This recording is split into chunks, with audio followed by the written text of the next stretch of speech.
Hello, and welcome to the Dave Experience. This will be my report on the trip to Guam. Things that will be helpful, things you'll need to know. I went there from Korea to get my E2 work visa. Since the video and sound are not properly synchronized at the moment, I'm just going to show a number of postcards and some other images while I read the report. Things you need to know about getting your E2 visa in Guam. First, get as much done in advance over the internet as you can. There are some great deals in Guam, but you need to make arrangements in advance. This will also maximize your touring time if you've got everything lined up in the order that they appear geographically instead of driving back and forth. Be advised, I, a native-born New Yorker with full credentials, passport, driver's license, social security card, and everything else, was almost denied entry because they require the address of the hotel where you're going to be staying in Guam, and I didn't have one because I was going to shop around.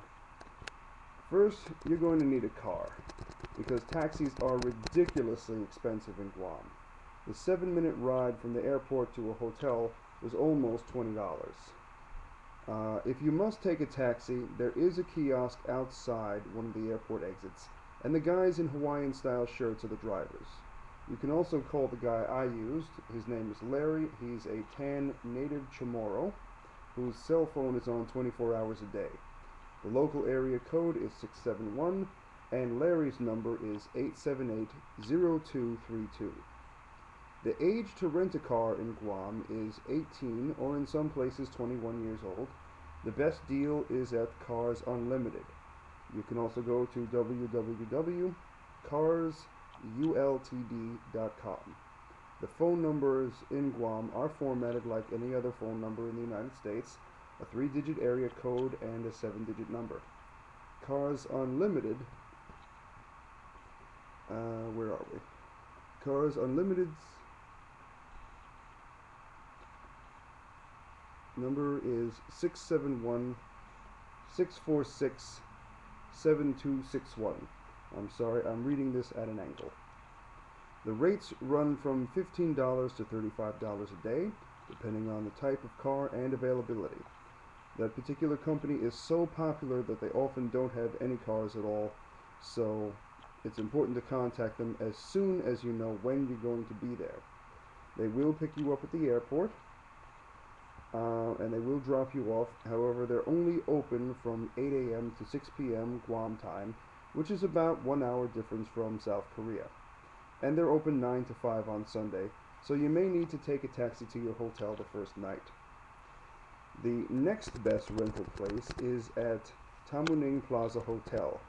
You can go to guamhotel.com or email them at info@guamhotel.com. Their rate is $39 a day.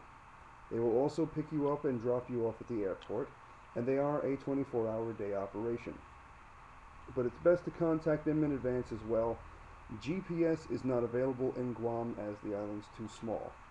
You can get more information about Guam itself at wikipedia.org, and there's a number of interesting things, such as one of the highest peaks in the world is in Guam, but that's only because its base lies deep beneath the sea.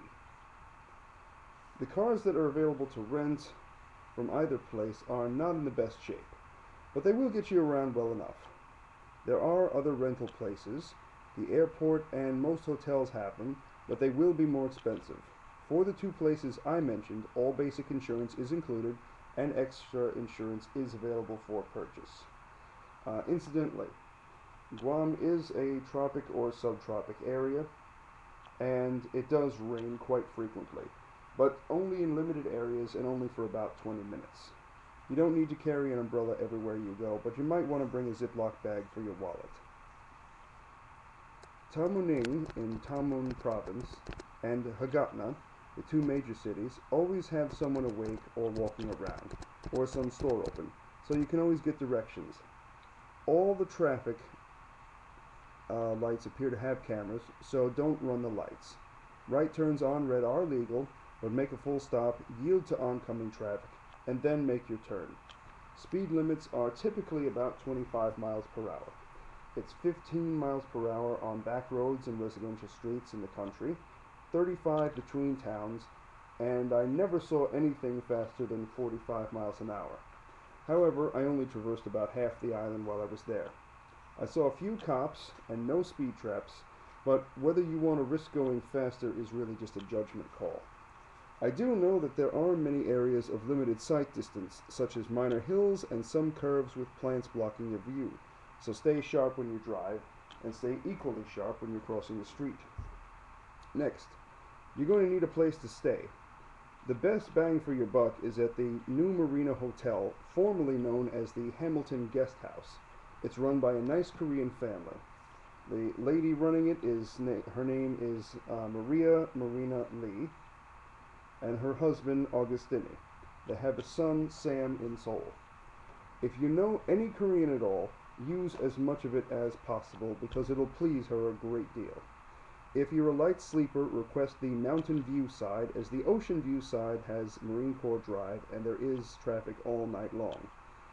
It's not particularly loud, but if you're a light sleeper, earplugs may be in order for this trip or any other. The hotel will not win any awards, but it's the best deal in town at $50 a night, with cable, air conditioning, free local calls, and a small balcony.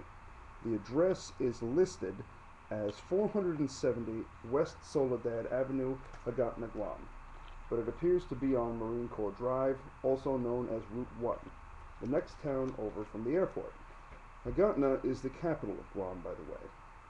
I followed Route 1 south, known near the airport as Marine Corps Drive, from Tamuning, where the airport is located. The hotel will be about 10 or 20 minutes away on the left. Look for an electronic sign next to a green flag with a black X on it, which is a reggae bar. There's another hotel much closer to the airport called the Tamuning Plaza Hotel. I found it to be a little bit filthy and it smelled a little bad. And I did stay in more than one room. This is also the place that has the $39 a day car rental and 24-hour operation. That hotel is located at 960 South Marine Corps Drive, Tamuning, Guam. The phone number is 671-649-8646 or 671-649-8650. They can also be reached at info@guamhotel.com or www.guamhotel.com. There are other hotels, but the prices go up from there. The Days Inn is about $80 a night. There's one at the airport and another one in town. You can reach them by going to www.daysinguam.com. Their phone number is 671-472-3001.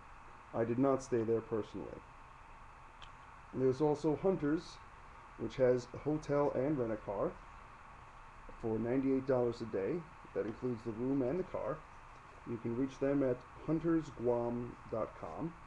They are at 291 Epao Road. Epao is written Y-P-A-O, and it's in Tamuning, Guam. Their email is hunters@netpci.com, and their phone number is 671-647-8970. Third, there's the Korean Embassy. I had a little trouble finding it because people in Guam navigate more by landmarks and less by signs, and there is no street sign for the road which the Korean Embassy is on. Also, the Korean flag is close to an actual residence, so I was confused as to where the embassy was located.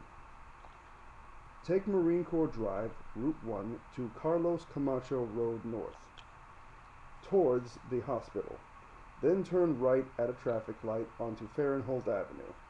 Turn left between 241 Fahrenholt, which has a beige pinkish building, and 221 Fahrenholt, also known as the Commercial Center.